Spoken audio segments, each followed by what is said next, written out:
With that he spurred his horse with speed and haste, forgetting what good knights to virtue owe. Otho his fury shunned, and as he passed, at his right side he reached a noble blow. Wide was the wound, the blood outstreamed fast, and from his side fell to his stirrup low. But what avails to hurt, if wounds augment our foe's fierce courage, strength, and hardiment? Argantes nimbly turned his ready steed, and ere his foe was wist or well aware, against his side he drove his courser's head. What force could he 'gainst so great might prepare? Weak were his feeble joints, his courage dead, his heart amazed, his paleness showed his care. His tender side 'gainst the hard earth he cast, shamed with the first fall, bruised with the last. The victor spurred again his light-foot steed, and made his passage over Otho's heart, and cried, "These fools thus underfoot I tread, that dare contend with me in equal mart." Tancred for anger shook his noble head, so was he grieved with that unknightly part. The fault was his, he was so slow before, with double valour would he solve that sore. Forward he galloped fast, and loudly cried, "Villain," quoth he, "thy conquest is thy shame. What praise, what honour shall this fact betide? What gain, what guerdon shall befall the same?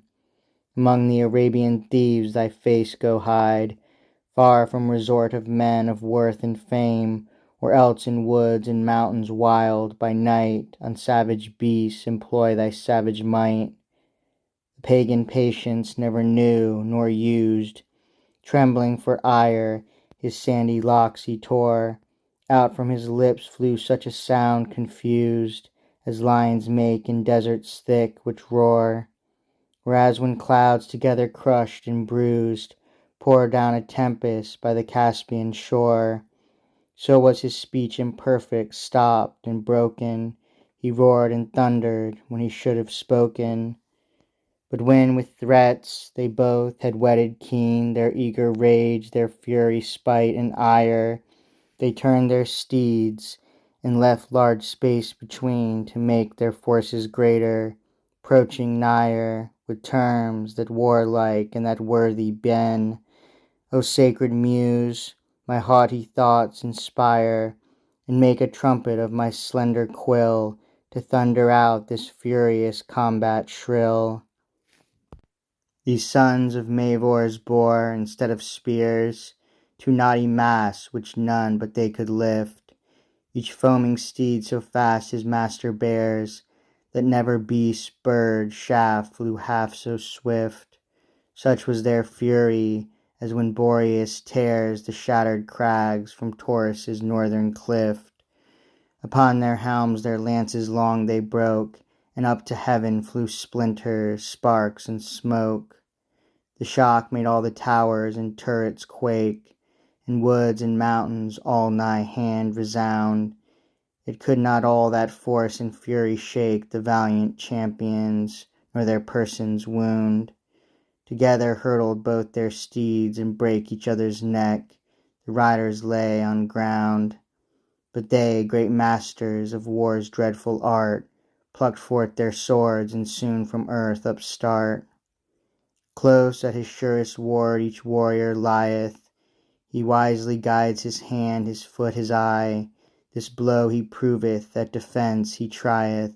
He traverseth, retireth, presseth nigh. Now strikes he out, and now he falsifieth. This blow he wardeth, that he lets slip by.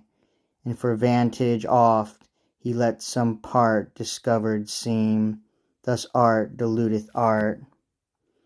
The pagan ill defenced with sword or targe, Tancredi's thigh, as he supposed, espied, and reaching forth 'gainst it his weapon large, quite naked to his foe leaves his left side. Tancred avoideth quick his furious charge, and gave him eke a wound deep, sore, and wide. That done, himself safe to his ward retired, his courage praised by all, his skill admired.